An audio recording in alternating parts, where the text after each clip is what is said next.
I'm handsome, I'm fast, I'm pretty, and can't possibly be beat. High fly ball into right field. She is gone. They might be going to call George Brett out. Well, he's out. Yes, sir. Brett is out. Look at this. Brett is out. And he's steaming mad. He is out. Swung, fly ball deep left center. Grissom on the run. Yes! The Atlanta Braves have given you a championship. Auburn going after it. Here's a good snap. It is blocked. It is blocked. It's called on the run. It's called on the run. He's going to score. David Wagner has scored. And Auburn is tied the game. It's good! It's good! It's good! It's good! It's good! It's good! Van Tippen has won the ball game. Alabama has beaten Auburn! I'd like for the people to remember me as being a winner, because I ain't never been nothing but a winner.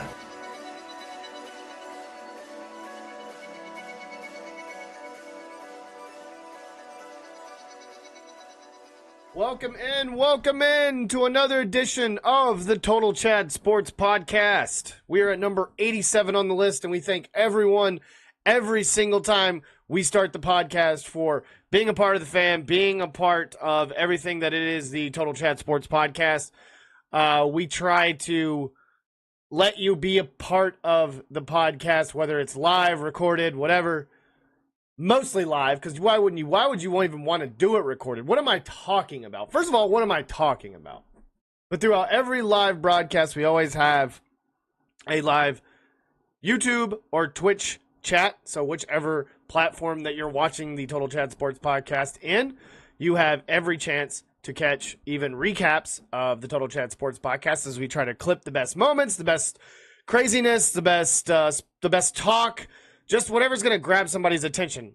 Maybe even a ladybird or two. We don't know. Because basically that's all everyone's looking forward to is ladybird. So at the end of the day, we got to get better. We got to keep doing something other than the ladybird content. But you, the fans out there, everyone that listens to it, friends, family, everyone that listens to it, you're all family to me. You're all friends to me. You are the one to tell me what to do as we have the live chat. We're going to break down a lot of stuff that was going on tonight, last night, throughout the week, this weekend. We're going to be talking about it, whether you listen to it now, tomorrow, the next day, whenever. Some of these games might be over. Some of these games might be still going on. But we're still going to give our take, and we're still going to give our breakdown of every little thing that we kind of bring into the Total Chat Sports Podcast. So try to follow us anywhere on social media. You can hit up at Coach Grizzle, at Gwathney Chad on Twitter, or at Coach Grizzle TV, at Gwathney Chad on Twitter. Those are my two accounts. You can also get us on Instagram as well, cgwathney977, and you can also get Coach Grizzle anywhere. Pretty much you can get Coach Grizzle TV anywhere. Just type in Coach Grizzle and you'll pretty much find us. On Instagram Straight Flexin', Twitter, YouTube, because that's really where you're going to find the YouTube channel, because it's under Coach Grizzle. But if you type in Total Chat Sports Podcast, you should be able to find it as well. Can we talk about how ass the UFL is? Because it's spring football. It's because we don't give a shit. We care about what the hell, especially around here, what Alabama and Auburn's doing. Now, granted, I would like to talk. I mean, the Stallions got to win. Are they going to win a fourth? Are they going to four-peat? Are the Stallions going to four-peat? I think CFL is cooler, too. The whole, movement and the field's big or wider or bigger or something, or is it something like this? Something's longer. Is it the end zone or something? I don't remember. UFL. It's the only thing about UFL is it's these teams really don't these people don't really care. There's fans. There's fans. Trust me. There's plenty of Birmingham Stallion fans here, but it is they don't care. They're waiting for college football season. They want to know. They want news about Nico Iamaleava. You know what I mean? Over at Tennessee, wanting buku amounts of money, and basically holding out in college football because it's not college football anymore.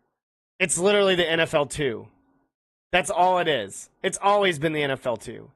These kids make so much money now, and they have to figure it out, or it's just going to really wreck everything.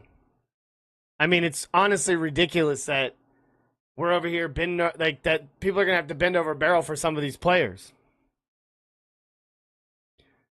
He said representatives wanted to renegotiate his deal in the $4 million range, but his deal was unchanged. He's expected to make $2.4 million with the Vols this year, sources said. It's the day before the winter portal window closed in December.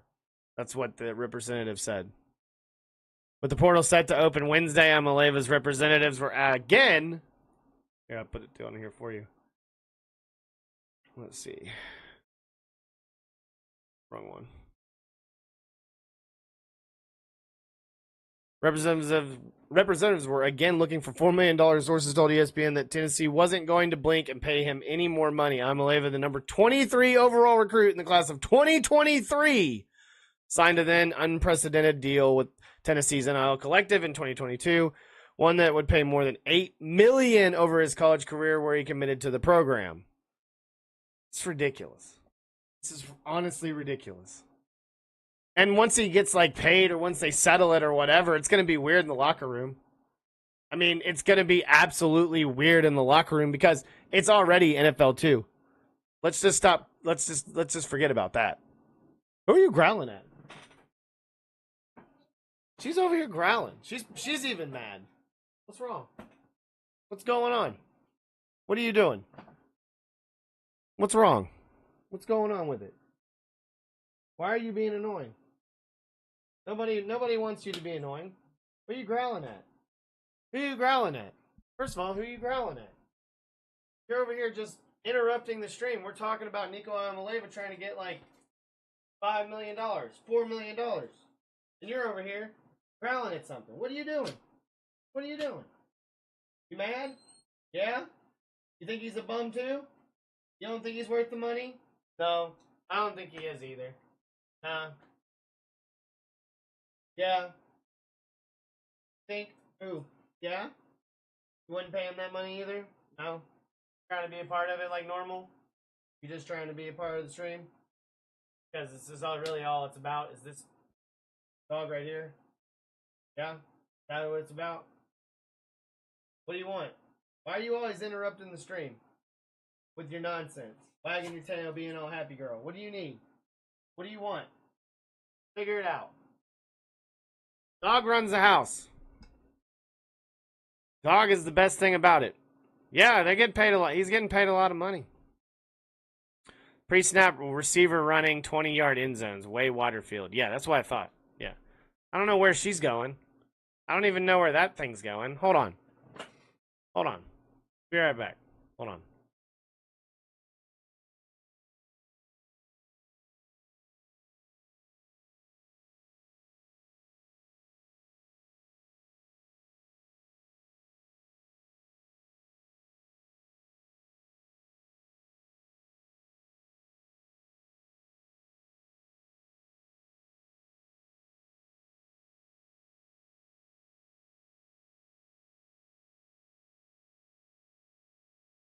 I have no idea. I could not tell you what she was whining about. I could not tell you at all what she was whining about. Yeah, so there's a whole situation with that. So that's going to be fun. That should be a lot of fun. A lot more players. Could see possibly a lot more players doing that as well. I think you had a couple of players, last year do that.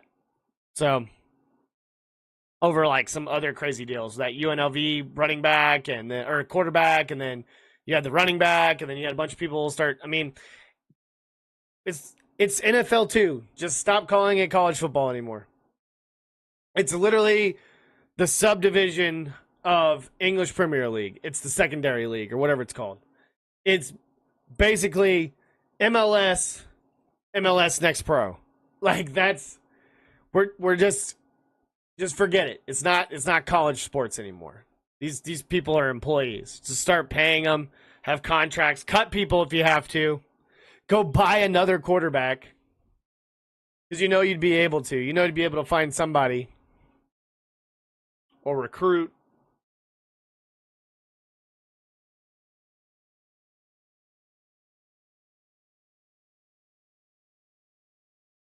Okay. So, yeah, we have that going on. We have people asking for way too much money, and they're not worth the headache. All right, so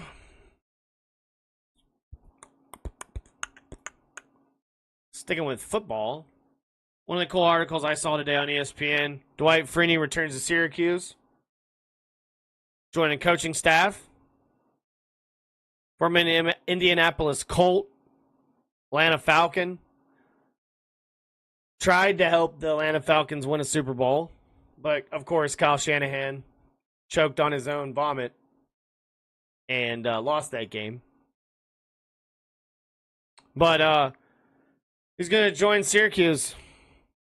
Former Syracuse alum, Pro Football Hall of Famer. School announced on Friday. Of course, he played there from 98 to 2001. He had 34 sacks before becoming a first-round pick with the Colts in 2002.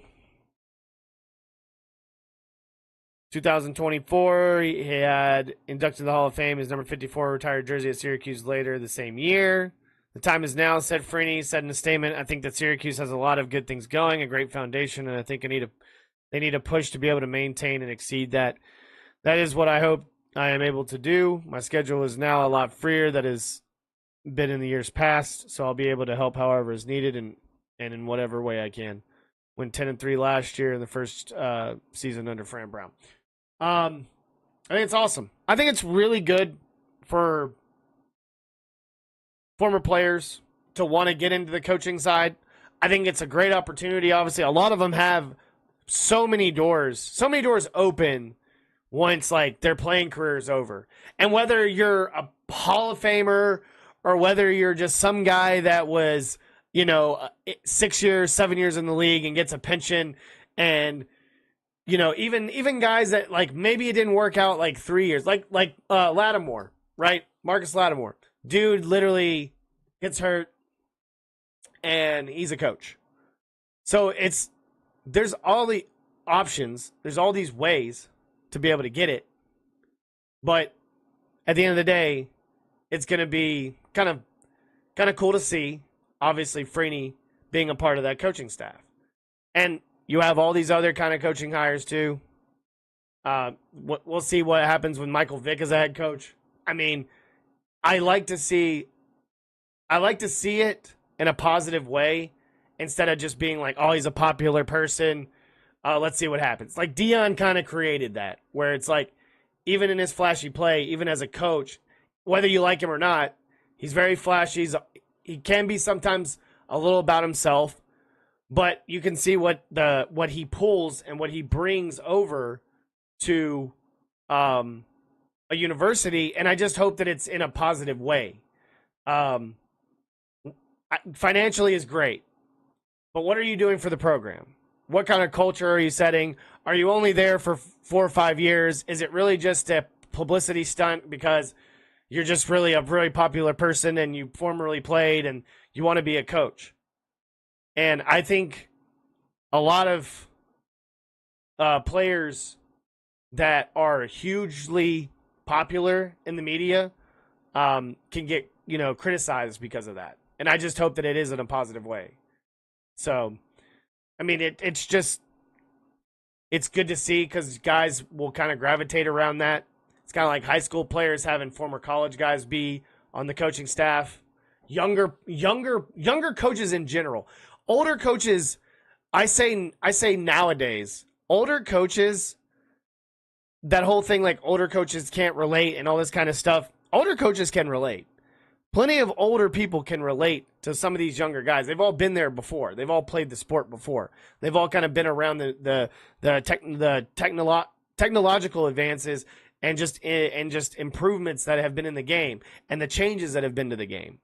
So to each sport and everything like that. And they all see that and they all study that.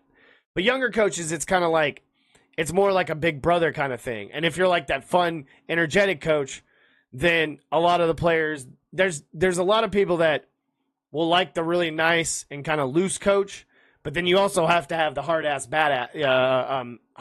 coach is going to yell at you and really get onto you because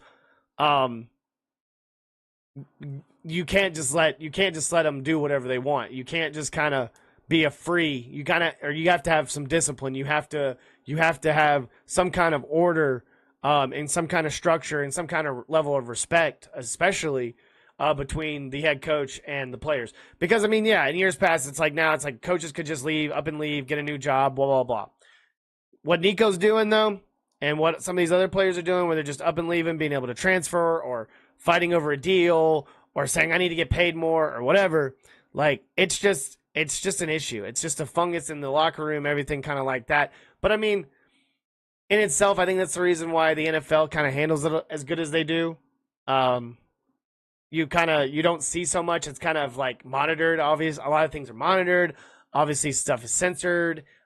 Stuff will just be like, they'll try to figure it out, and then they'll find someone, especially since it's censored. Like they'll find someone if they talk about certain things or expose certain things or talk about injuries or talk about certain little things that aren't supposed to be talked about on certain days.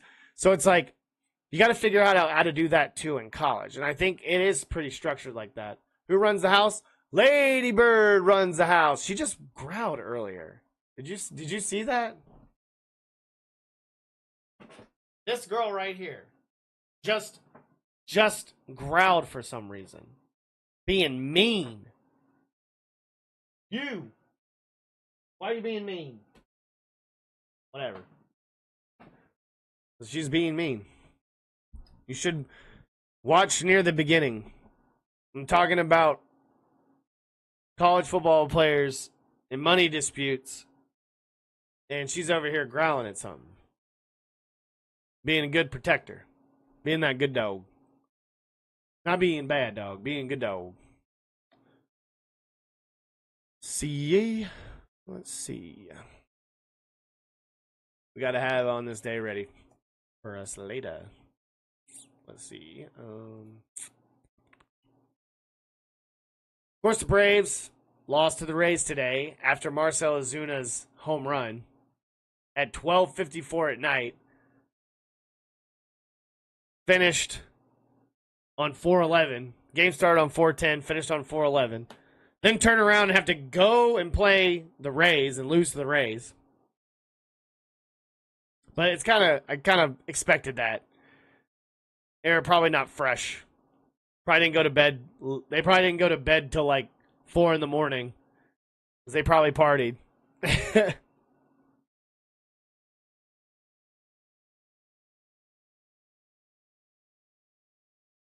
Yeah, losing to the Rays sucks, especially when everyone's like loving on the Angels. And don't get me wrong, the Trash Pandas West are doing a really good job. This early in the season, like 12, 13 games in. But like I just like they played the Rays, you know what I mean? There's just some teams that it's like they look really good early and then they just kind of flop on their face. I mean, who knows? The Braves are the worst team in baseball right now. So the Braves could finish dead last this year behind the Rockies. Now, I don't think it's going to happen. And I think a lot of people overreact. Because I saw Bo Morgan at a 92.9 The Game in Atlanta. He said on Twitter, people that think that the pitching is a problem when the bats are just crap and can't hit with runners in scoring position. It's like are completely clueless. They just don't get it. I mean, come on. You should understand that the Atlanta Braves are just... It's better to be kind of slumped early. You start getting on this hot streak. You get even around... You get even around the All-Star break, and the Braves have a good chance of making the playoffs. Because the offense is really good. You're missing 3 players, really, because Sean Murphy's back. You're missing 3 players. Lopez, Strider, and Acuna. Acuna's coming back at the end of May. We've already talked about that. Strider's here soon. Looking like absolute stud for the Stripers. And the 2 Spencers are going to be... They're going to be carrying the load for the Braves this year. Because Chris Sale's going to be... He's not going to be Cy Young. I don't think he's going to be Cy Young Chris Sale. I did see him kind of wince in that last game that he played in. And I just hope that he's going to be good for long term throughout the season. Because there's a lot of pitchers, though, I think that the Braves are going to end up getting out of their AA and their AAA system this year, especially. And I hope one of them's Drew Hackenberg from the Clingstones, because that dude's been dealing. And they got a lot of good prospects, J.R. Ritchie. So there's a lot of coming up. There's another guy I saw recently on Twitter coming out of the Clingstones that it's gonna be pretty nice. You add to what you already have. If Smith Shawver can come into play, can get better throughout the season. If the two Spencers can anchor it, Chris Sale be Chris Sale, Ronaldo Lopez come back, and have the success he had last season. It's just, we're going to sit here and do this every single year with the Braves. I'm going to sit here and complain. Fans are going to sit here and complain about how it's either the bats or it's always the bullpen. With the Braves, it's always the bullpen. No one ever really complains about the starters. They're really optimistic about the young guys. They know that the veterans that come in should be pretty good. I mean, Charlie Morton has one of the worst ERAs in all of baseball. Thank God he's doing it for the Orioles. Imagine if Charlie Morton was still on this team. The Braves would probably not even have a win. They might have one win. As much as people want to crap on AA, the farm's looking really good.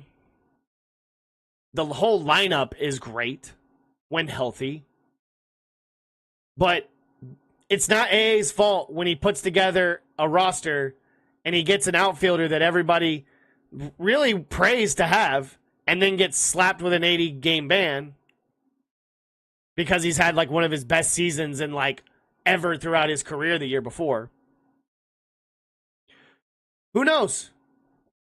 The Angels, they're playing so great right now, right? What happens when Mike Trout, Rendon start getting hurt? Zach Neto's coming back, making appearances for the Bees, trying to get rehabbed back. That young, like I said, Trash Pandas West team is good out there. You got good pitching. Jose Soriano's been good. You've got such a young, talented lineup as well with Kyron Paris, Logan O'Hoppe. So who knows what happens if the Angels start having problems, start falling by the wayside. Gonna have to look to trade. Could Soler have another appearance with the Braves? Possibly. I mean, I credit a lot of their success and their early success with Ron Washington being their head manager. So, I mean, who knows what's going to happen? AA could pull a rabbit out of a hat again, do something crazy. Jock Peterson ain't coming back making it better. I'm going to tell you that. Soler would. Trying to find a bat, but trying to also find a quality. The middle relief needs to be better than what it's been right now.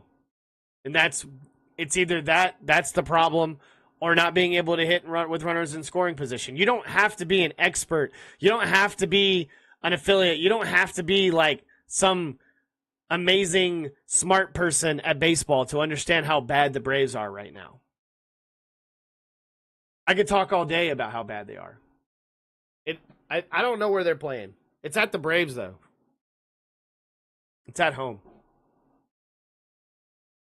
Oh, no, it's at I was wrong. God, that's even worse.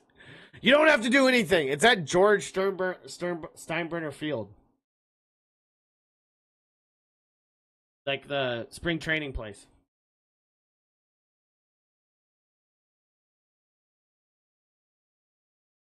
Because I knew I saw something earlier. I saw when they were playing, I saw the little sign on it, and I was just like, what field is that? But it's still in Tampa.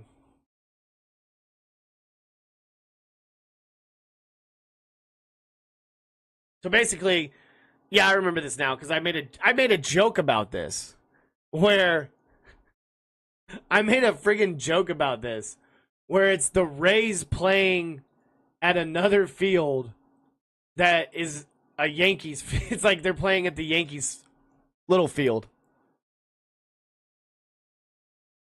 But yeah, they're in Tampa.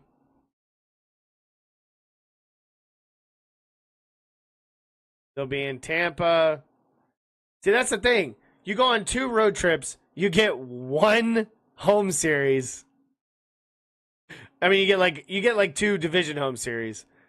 One of them gets postponed. And then you get to go right back to going on the road to Tampa Bay, to Toronto. They do this to the Braves every year, and everyone's always like, oh, the Braves aren't going to be very good. Or the Braves shouldn't be losing these games.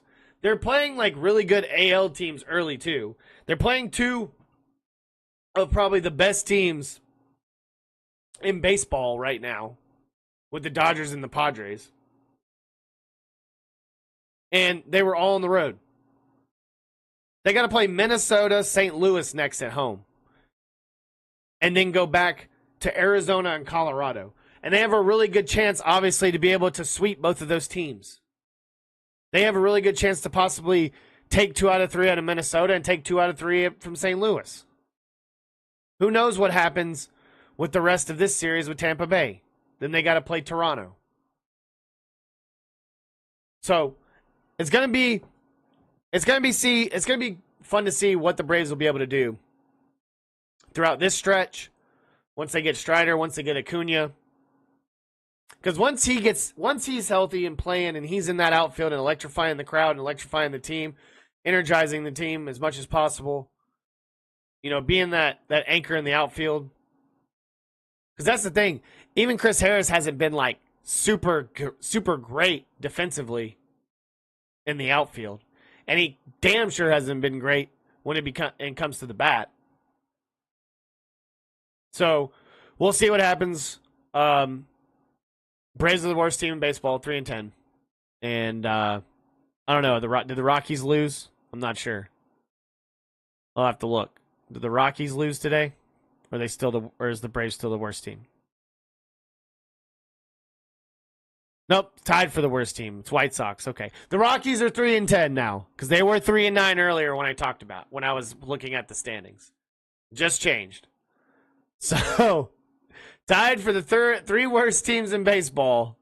The White Sox, the Braves, and the Rockies. Who do you think is going to be the best team out of those 3? Are you going to say the Braves? Would you say the Braves? I don't know. We'll see. I think that I've already said it. I think they're going to make the playoffs. I think they have a good chance to make a comeback. They'll come out of nowhere. I think it's a winnable division. I think the Mets and the Phillies are going to beat each other up. You got to win your series against the Marlins. You got to win your series against the Nationals. You got to start winning games against better teams. You already took the series from the Phillies. I mean, as embarrassing as the Braves have been, you've already taken the series from the Phillies. So, I mean, take this series from the Marlins when you get that postponed game back. I think it's in August. That's when it's rescheduled. Beat the Diamondbacks and beat the Rockies. They're 2 of the worst teams in the NL. The crazy thing about how good the West is, you got the Dodgers sitting at 4th with 10-4. But Freddie Freeman's going to be coming back after his apparent slip in the tub or something and hurt his ankle, foot, something. Padres 11-3, Giants 10-3, Dodgers 10-4. That division is going to be really good, and I think you're going to get. I think you're going to get 3 out of the West. You could get 2 out of the East, and you're going to get 1 out of the Central. It's going to be tough though. It's going to be real tough because I think you get 2, so that means you need 1 more.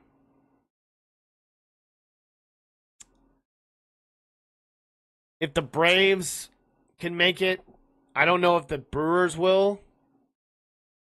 I think the Cubs have a good chance. It's going to be the Cubs or the Cardinals, I feel like. I don't know how good the Brewers really are. Even though they're 7-6 now, and they got shellacked by the Torpedo Bats and the Yankees. I think we jumped the ship a little bit on that whole thing. I think we went a little crazy on the whole, like, whatever the Yankees were doing, because now they're the same record as the Brewers. So calm down, people. You see here, same record. And in their last 10, what are they? 4-6? Get out of here. The difference with the Braves, obviously, run differential. -12. Runs scored, 41. Runs against, 53. Giving up pretty good statistically. Can't score to save your damn life. If not the worst, second worst team generating runs in the NL. 40 out of the Rockies, you got 41 out of the Braves. So you're second to last in runs scored in the MLB. No wonder. You can't even sit there and say it's that. 3-7 in the last 10? You can't do that.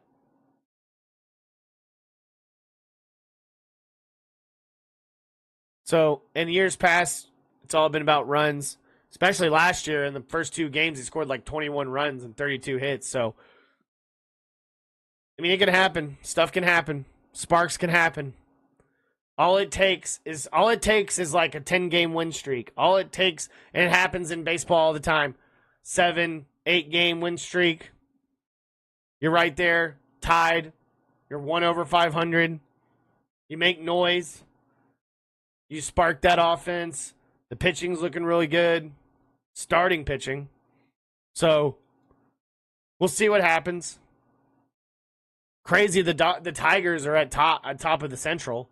But the Central and the AL is anybody's game. Just like the NL Central. Well, the NL Central, it's the top 3. It's the heavy top 3. It's the Cubs, the Brewers, or the Cardinals. But the Central, it's like, you would have thought the White Sox or the Tigers would have been one of the worst teams on the bottom. And then really it would have been the Guardians or the Twins. But the Royals came out of nowhere. So you can kind of pick who you can kind of just throw a dart on the wall and see what you hit. And you probably would get it right with the Central. Rangers back on top. Angels have kind of had a slide. But the Astros sitting at third in their own division. You got the Blue Jays, Yankees, and Red Sox in that order. The Rays. Orioles haven't been as good as they have been for the last couple of years. Because their starting pitching's been pretty bad. They got a -6 run differential. See, that's the thing. The West, the NL West has great numbers. They have the best numbers as a whole division. That's the reason why they're playing so well. The Cubs, the same thing. They're 96-68 with a 28 run differential.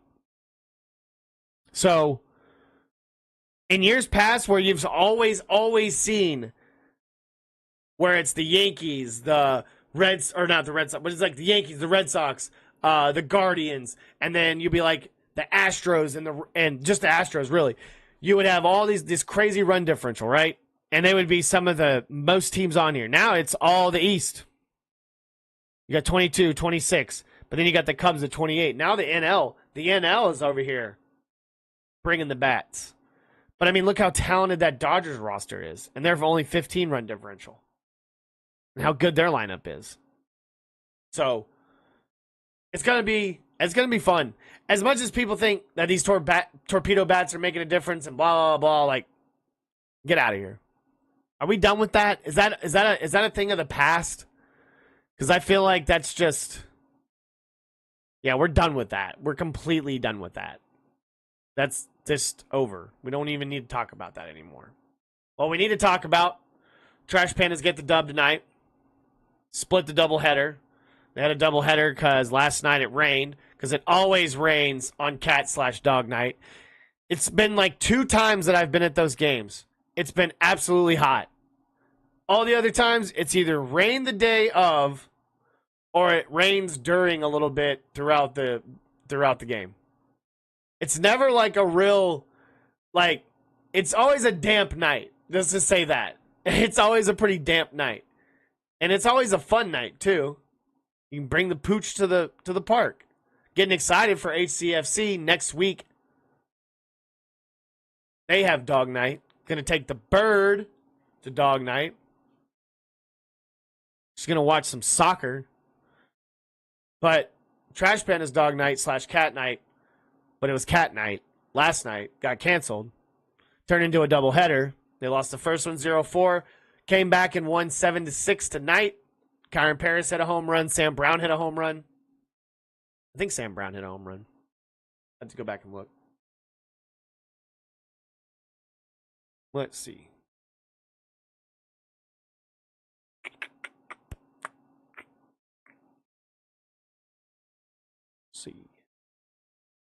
Yeah, Guzman hit a home run. It was Crouch that hit a home run. Let's see. Christian Moore had a...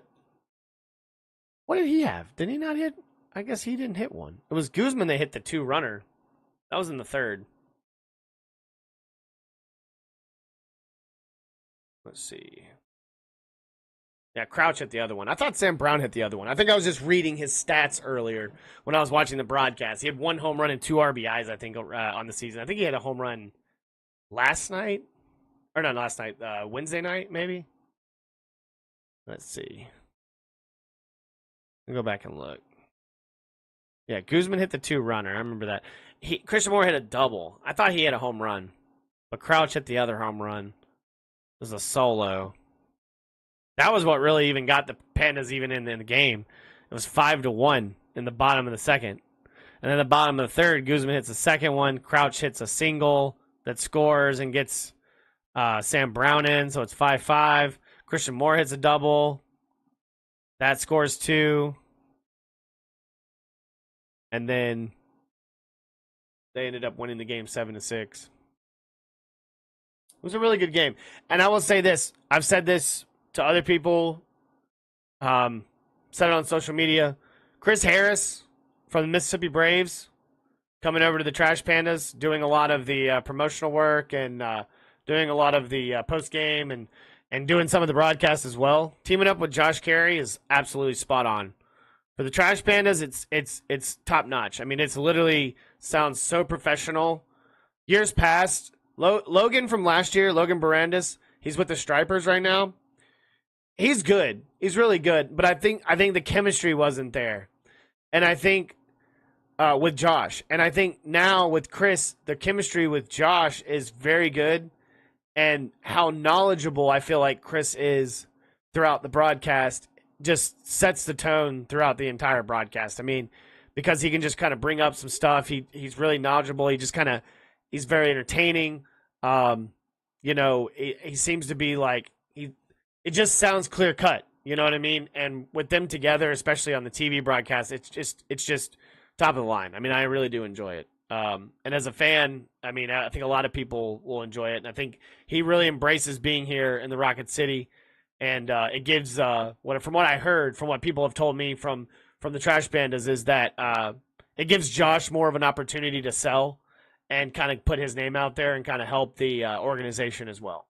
So it's just both of them together have made it really top notch and really I've said it so much that it's been very good to experience and listen to. So it was a good night tonight for them. They will obviously finish Saturday and Sunday against the Knoxville Smokies, not the Tennessee Smokies. And then they'll go to at Montgomery for a 6-game series, and they come back and play the Barons. And, of course, Wednesday night when they come back with the Barons is going to be an education day. I hope I get to come. I hope I get to get out. I hope we're out by then. No, it's April 23rd, so no. What is April? Yeah, it's Wednesday. I wish I could go to the game. I wish they just let everyone go from the school. You don't have to go.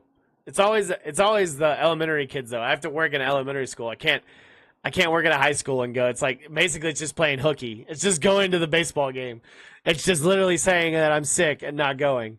I just need to not show up on the camera. That would be a great thing. Or if I do go and I see teachers that I know and I've worked with, and they go, "Oh, aren't you supposed to be at challenge or at your school?" And I'll be like, "I don't know what you mean. I don't know what you're talking about."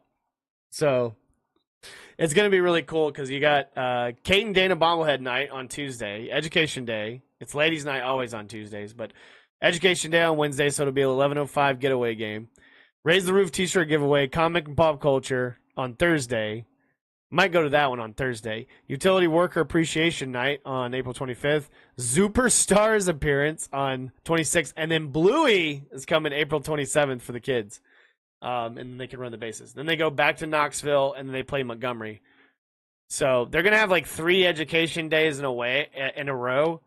And then it looks like they've got 2 away series. And then May 28th will be the first dog night. So sorry, Lady Bird. We have to wait till May 28th for the first dog night at Toyota because they got to get all these education days out of the way. And I think they really wanted to get the cat night out of the way because that sounds like a liability and an issue, and a lot of cats just running off everywhere going crazy. I could see that as well. Let's see here.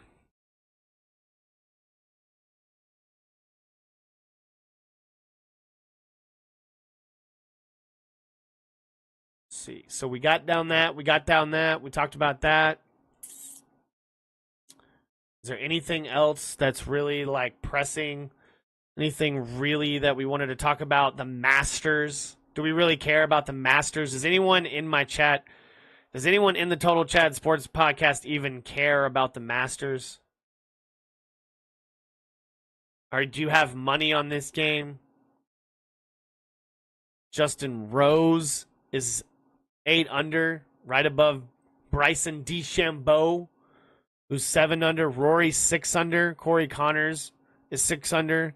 Matt McCarty is 5 under. Shane Lowry, the Irishman, he's 5 under.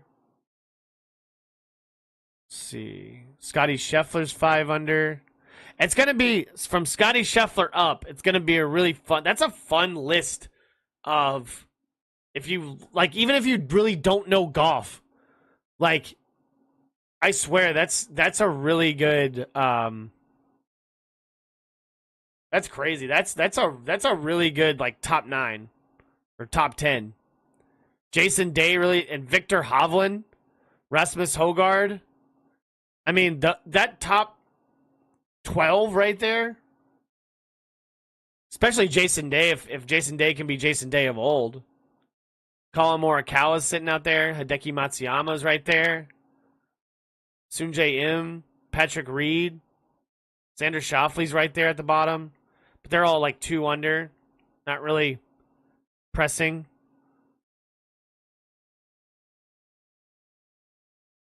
I don't really care about golf, but I will watch a little bit of the Masters. And I'm at work all the time, so like really the only days I'm going to be able to watch are the Saturday day, which will be today, tomorrow, yesterday, whatever, or Sunday, which will be today, tomorrow, yesterday, whatever. So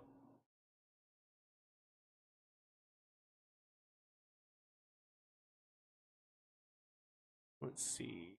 They look pretty cool. Before we get into the history aspect, do we have anything else we wanted to talk about? Anybody else wanted to break down anything in the chat? Let's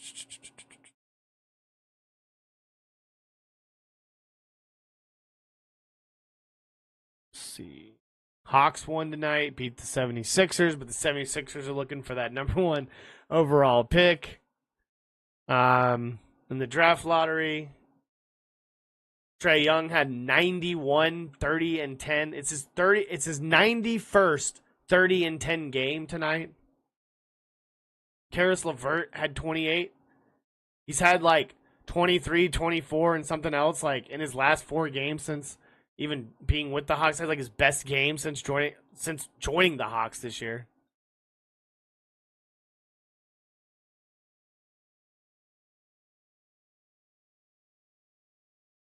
Tomorrow at 6:30 a.m., you got Celtic and Kilmarnock.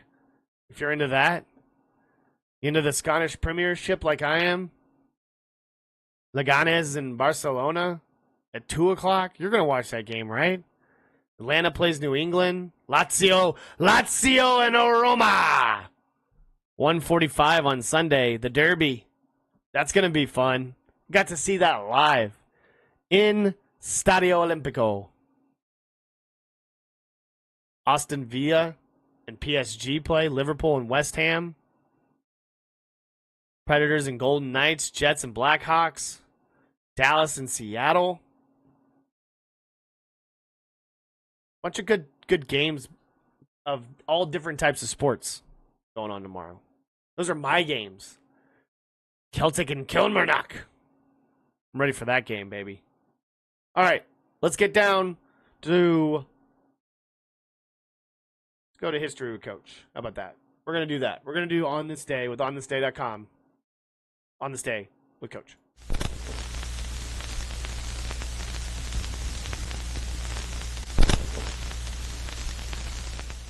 All right.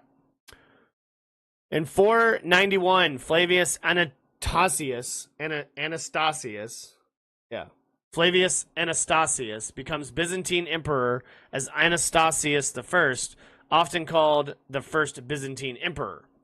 In 672, Deusdedit II begins his reign as Catholic Pope. In 1079, Bishop Stanislaus of Krakow is executed by order of Boleslaw II of Poland. In 1241, the Battle of Mohi, Mongols led by Batu and Subadai defeat Hungarian King Bela, was that the fourth? In the major battle enduring Mongolian invasion of Hungary with 30,000 Hungarians slain. I wonder if I can find that on History Marsh. I wonder if that's on History Marsh. The War of the Roses in 1471. King Edward IV of England seizes London from Henry VI. Let's see here. That's a really good series on History Marsh, though. War of the Roses. That one's really good, too. They explain a few battles on that one.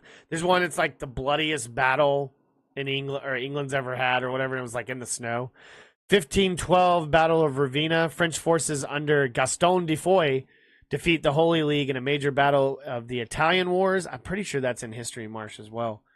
1551, English Premier John Dudley appointed Duke of Northumberland. In 1564, England and France signing the Treaty of Troyes. I think it's Troyes. In 1564, League Prince Bishop Robert van Bergen resigns. In 1567, William I flees Antwerp. Dutch Prince William I of Orange flees to Antwerp to Breda. In 1579, Venlo joins the Union of Utrecht. In 1580, Drenthe joins the Union of Utrecht. In 1612, last public burning at the stake in England. Edward Whitman for heresy in Lichfield. Battle of Cassel in 1677. The Battle of Cassel. French troops defeat a combined Dutch-Spanish force under William of Orange. In 1689, King William III and Queen Mary II crowned as joint rulers of England, Scotland, and Ireland. In 1713, Great Britain, the Netherlands, Prussia, Savoy, Portugal, and France agreed to the Treaty of Utrecht. France cedes maritime provinces in North America to Britain. In 1750, Jack Slack retains the champion of England boxing title after defeating Frenchman Jean Petit in 7 rounds in Harleston, England, acknowledges as the first international prize fight. So Jack Slack beat Jean Petit. Those are some good names right there. Jack Slack and Jean Petit. In 1789, I can see it right here, folks. Right here at 1750, Jack Slack, the champion of England, boxing title after defeating Frenchman Jean Petit in 7 rounds in Harleston, England, acknowledged as the first international prize fight. That sounded like something from like the 20s or 30s. That wasn't really 1750. I'd be like, oh, Jack Slack retains the champion of England boxing title after defeating Frenchman John Petit in 7 rounds in Houston, England. Acknowledged as the first international prize fight. Oh. 1789, hostilities formally cease in the American Revolutionary War after the Continental Congress proclaims the cessation of arms against His Britannic Majesty. Johann von Schiller's Die Jungfrau von Orleans premieres in Leipzig. Napoleon exiled to Elba in 1814. Foundation of Bahia Blanca in Argentina in 1828. Robert Schumann hears Italian violin virtuoso Niccolo Paganini playing in Frankfurt in 1830. Lewis chess pieces. 1831, the 12th century Lewis chess pieces are exhibited at the Society of Antiquaries.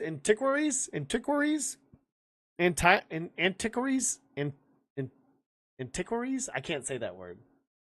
Of Scotland, shortly after their rediscovery in a sandbank on the Scottish Isle of Lewis, made of walrus ivory. 1848, Hungary becomes constitutional monarchy under King Ferdinand of Austria. In 1853, steamboat ferry Jerry Lynn boiler explosion kills at least 31 passengers in San Francisco Bay, California. In 1856, the Battle of Riva, Costa Rica beats William Walker's invading Nicaraguans.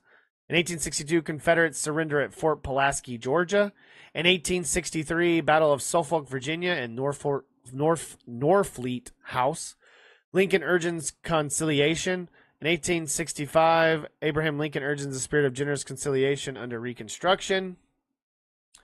In 1865, the Battle of Mobile. I've been there. Alamaba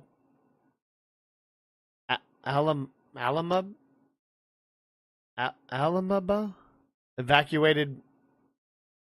Alamaba? Is that what it's called? Alamaba evacuated by Confederates.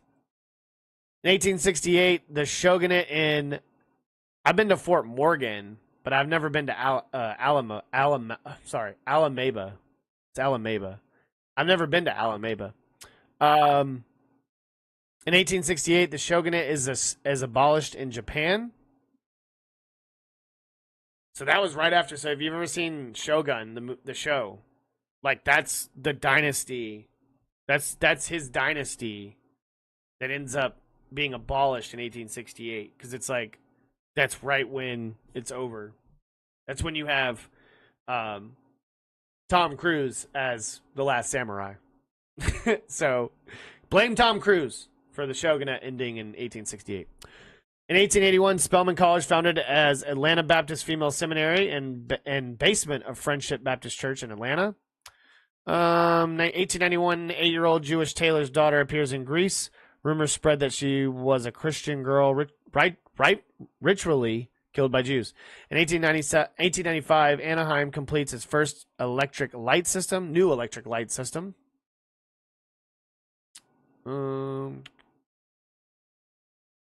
Spain declares war against the United States in 1898. President McKinley asks for Spanish-American declaration. Of course, you have the Rough Riders. And after their victory at the Battle of San Juan Hill, it was like 22,000 applied to be a Rough Rider and only 650. I saw that today on American Pickers, which is a great show, obviously. And rest in peace, Frank Fritz. He passed away like earlier this year, I believe, or sometime late last year. And I was watching literally an episode. It's probably because they know that maybe it's today or something. I don't know. But they bought a rifle that was used during the Spanish-American War. And so it's kind of crazy. I'm sitting here seeing it's today. That's when Spain declared war on the United States. But it had a little note, a little history fact note that said I think it's like 20-something thousand applied to be a Rough Rider. Only 650 were actually a part of the regiment. Let's see. Treaty of Paris ratifies ends war. Spain cedes Puerto Rico to U.S., and that's the 51st state. That happened in 1899. USS Holland, 1900, the first modern submarine designed and built by John Philip Holland. USS Holland is acquired by the U.S. Navy. 1902, Second Boer War. British forces defeat Boer commandos in Battle of Rooiwal in South Africa. New York Giants future baseball Hall of Fame backstop Roger Bresnahan becomes first catcher to wear shin guards. In 1909, establishment of Tel Aviv by Jewish settlers and named in 1910. Cornerstone of Technion laid in Haifa, Palestine in 1912. Titanic leaves for New York in 1912. RMS Titanic leaves Queenstown, Ireland for New York. The UK Parliament introduces an Irish home rule bill granting Ireland to become bicameral parliament and be required to send a representative to the British House of Commons. Protestants in Ulster resist in 1912. Huerta breaks with U.S. 1914, Mexican President Victoriano Huerta breaks off diplomatic relations with the U.S. Then is that where you get like the Zimmerman letter or something like that? Let's see. Anything? WLSAM in Chicago, Illinois begins radio transmissions. I think it's kind of cool that they kind of throw that out there for TV and radio. KLO AM in Ogden, Utah begins radio transmissions. I bet that was like a really cool thing. Like now radio is kind of like the old man, outdated thing. And that's not just a slight towards dumb people. But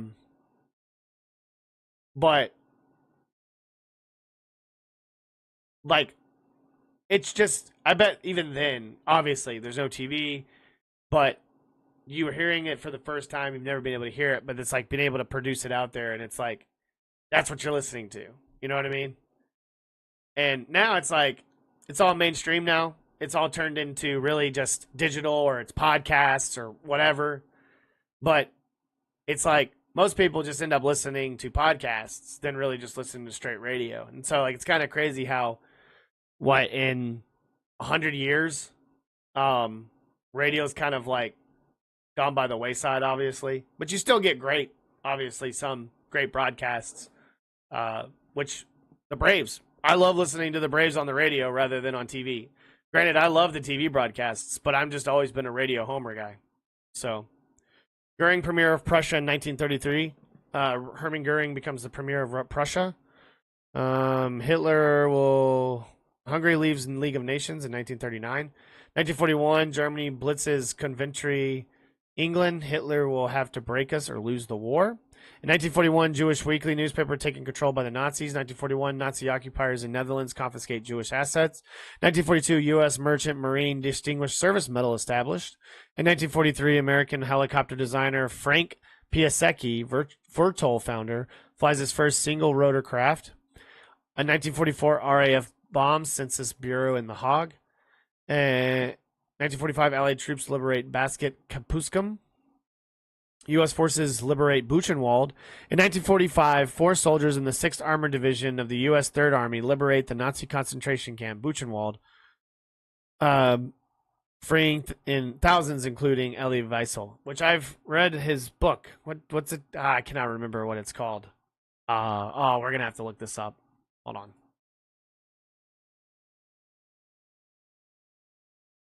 What is his book called? I've read it.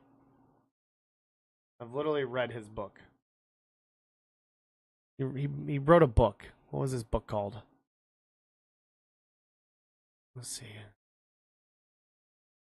He wrote here. What's the name of the book? That's not.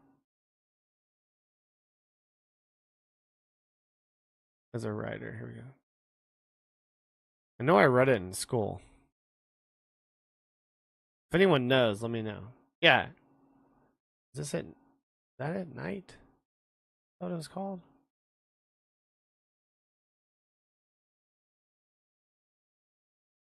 I felt like there was hold on. Let me see.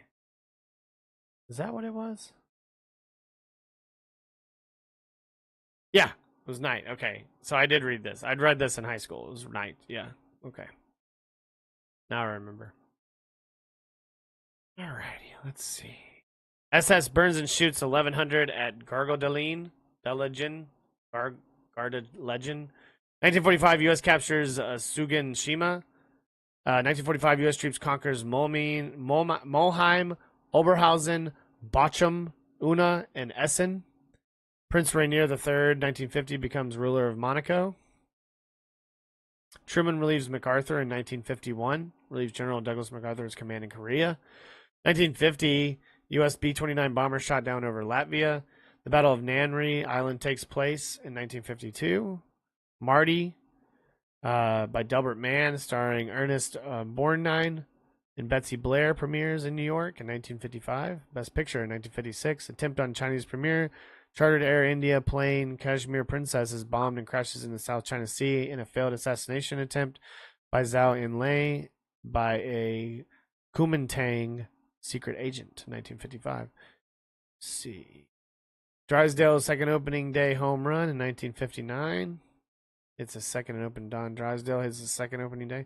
1961, Bob Dylan makes his first appearance at Folk City, Greenwich Village, New York City. Eichmann war crimes trial in 1961 for war crimes in World War I to begin in Jerusalem, Israel. Spawn's left-handed record in 1963. Milwaukee Braves. Future Baseball Hall of Famer pitcher Warren Spahn beats New York Mets 6-1 for the 328th win. Most by a left-hander in MLB history. Strangers in the Night in 1966. Frank Sinatra records Strangers in the Night.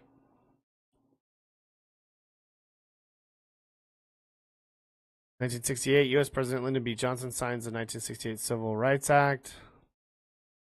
Beatles' Let It Be single goes #1 and stays #1 for 2 weeks in 1970. Let's see. Baseball trade 1975. Hank Aaron returns to County Stadium as a Milwaukee player after his offseason trade from the Atlanta Braves. Brewers beat Cleveland Indians 6-2. 1976, Apple I computer created by Steve Wozniak is released. 1977, Luckenbach, Texas, Back to the Basics of Love single released by Waylon Jennings in 1977. Paul McCartney releases single Coming Up in 1980. Larry Holmes beats Trevor Berbick and by unanimous decision in Las Vegas, retains his WBC heavyweight boxing title in 1981. Ronald Reagan arrives home from hospital after Hinckley shot him in 1981.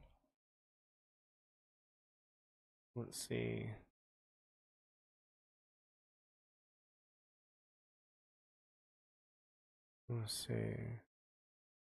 Coup d'etat in 2002, attempted coup d'etat takes place in Venezuela against President Hugo Chavez. 2009, Michael Van Gerwen wins his first tournament victory in the PDC by defeating Vincent van der Voort in the final Players Champion in Taunton. Is that the dart thing? Yeah, darts player. The Avengers in 2012. My gosh. Premieres in Los Angeles. Warren Buffett diagnosed cancer in 2012. He's a billionaire. Obama meets Castro in 2015. Raul Castro. Fossilized dino eggs with embryos are discovered in China in 2013. That's absolutely scary. Pope blames the 1960s. 2019 ex-Pope Benedict the 16th claims Catholic sexual abuse caused him part of the 1960s sexual revolution.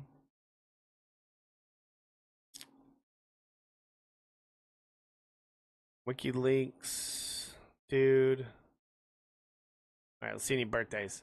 Go through the birthdays, and then I'm going to get off. Septimius Severus, Emperor of Rome, in 146. John I of Portugal in 1357. He was born in Lisbon, Portugal. He actually fought, I think, there's a couple of battles where John I is talked about in Portugal. In History Marsh. I don't know who that is. Sony Corp. Oh, Japanese Electronics Industrial, Sony Corp. Born in Nikko City, Japan. Masaru Ubuka in 1908. Died in 19... Ethel Kennedy, American human rights activist and wife of Bobby Kennedy, born in Chicago, Illinois, 1928. Joel Gray, 93rd birthday, 1932. American Tony Grammy Academy Award winning. Richard Kulinski, American Mafia hitman, born in Jersey City, New Jersey, 1935. He died in 2006. Let's see. Jeremy Clarkson, 65th birthday, 1960 English motoring journalist, broadcaster, TV presenter, Top Gear, one of the best. Born in Grand Tour, born in Doncaster, England. Oliver Riedel, German musician from Rammstein. He's 54, 1971. He was born in Schwerin, Germany. Trisha Heffer. Battlestar Galactica, 2004-2009, Canadian model. 1974, been in Donaldo, Alberta. Let's see here. Joss Stone, I don't know who that is. She is 38. She was born in 1987. Don't know any of these other people. All right, so we're done. Thank you so much. That's been On This Day in History with Coach.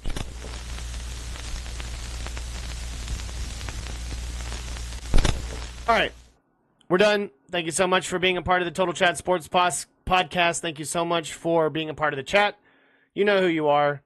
You have Zach and Head of Steel and everybody that were commenting throughout and asking questions and being a part of the chat, telling me that really Lady Bird is the best part of this channel. I mean, look at her over there, just being so cute, sleeping, being the best dog ever, growling, keeping people alert, making sure there's no one at the door that don't need to be at the door, and just being the best dog ever, and just making really all the great content on this stream. I mean, can we be honest? Outside of the gaming, outside of the sports talk, outside of the pop culture, it really is all about the Lady Bird. We all know that. Hit us up on any social media at Twitter, YouTube, Twitch, Instagram, Straight Flexin', TikTok, all those places you can search at Coach Grizzle, at Coach Grizzle TV, at Guathny Chad. You'll pretty much find me there. And give the YouTube a like and subscribe. Give the Twitch a follow. And just hit us up there. Ask us any questions. Hit us up on Twitter. You want to be a part of the channel as well. You want to be on the broadcast. Get in the chat. Talk in the chat. Join the Discord. Join the Discord. We'll get in the voice chat, and then we'll start doing like a fun. You know how like they do the little groups and the squares or whatever the hell they're called in Twitter, where they all talk to each other and all that crap. We could do that on Discord. You can easily be a part of it. You just got to be. Just don't be derogatory and don't be a jerk, because this is the channel. This is about me. It could get crazy. So maybe we'll limit to some people, but you got to be nice. And you got to at least be fair and talk about some fun stuff. So thank you again. Everyone have a wonderful rest of their night. I'm out of here or day, whenever you're going to watch this podcast. But I greatly appreciate you supporting me. And everyone have a great